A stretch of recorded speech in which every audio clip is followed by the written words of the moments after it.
The bill to avoid a catastrophic default on our nation's debt has now passed in the House of Representatives. The final vote was 314 to 117. That bill appears poised to head to the Senate, where senators face a very tight deadline to push the bill through and avoid sending the nation into an economic crisis. I want to bring into the conversation Jen Psaki, former White House press secretary and the host, of course, of Inside with Jen Psaki on MSNBC. Also with us is Peter Baker, chief White House correspondent for the New York Times. Jen, as we try and understand who got more, who got less, the Democrats did not get what win column. Yeah. Well, but the Democrats didn't actually get anything. They protected things, which seems like they didn't get much. But given the fact that Republicans were willing to shoot the hostage, saving the nation's economy seems like a pretty big get, though it is not a specifically partisan priority. And I wonder, given the asymmetry there, right, what Republicans got wasn't much, but it was still something more than the status quo. How should the White House think about future negotiations? And do you think they'll take it off the table, the debt ceiling, entirely, if you're Joe Biden and this White House?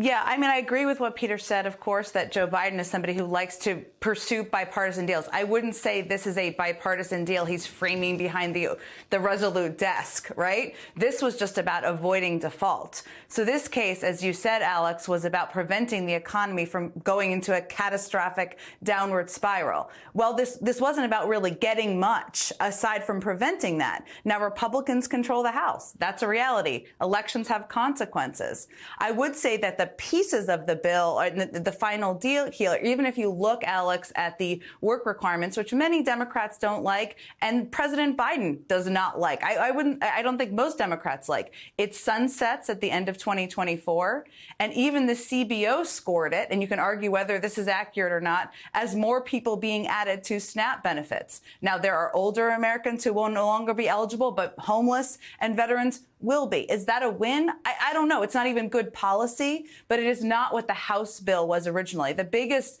loss, Alex, is probably the IRS funding, because it is very hard to get funding for the IRS. That's not politically popular for anyone. And that is funding that was going to be in there to help go after people who avoided taxes, make digital filing easier. It's going to be hard to get that back. But I think at this point, the president, the White House, they're just relieved. The Senate is going to pass this because they're a more responsible body on both sides, with some exceptions, than the House is in this regard. And I think they're relieved and they're ready to move forward.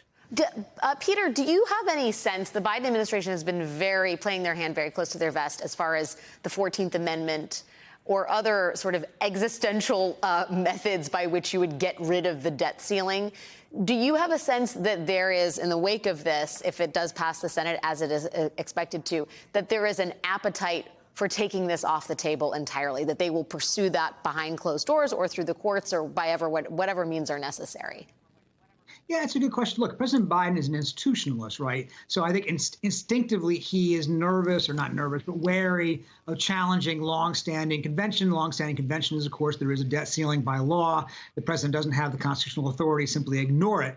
But he told us in the Roosevelt Room just the other day, even as he announced this deal with Kevin McCarthy, that he is going to look at this, he says, sometime later this year or perhaps next year, that he does want to continue to pursue a conversation about this, so we can avoid this kind of, hostage taking or running up to the cliff kind of scenario again in the future.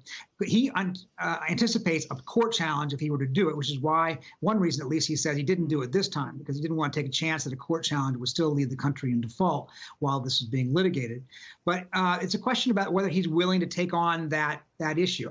I don't know. I'm a little skeptical. I think, again, it's not in his nature to push that boundary if he doesn't have to. But he may be at some point frustrated enough to say, I don't want to have to deal with this in a second term if I win re-election. Let's think about doing it now before we get to that point.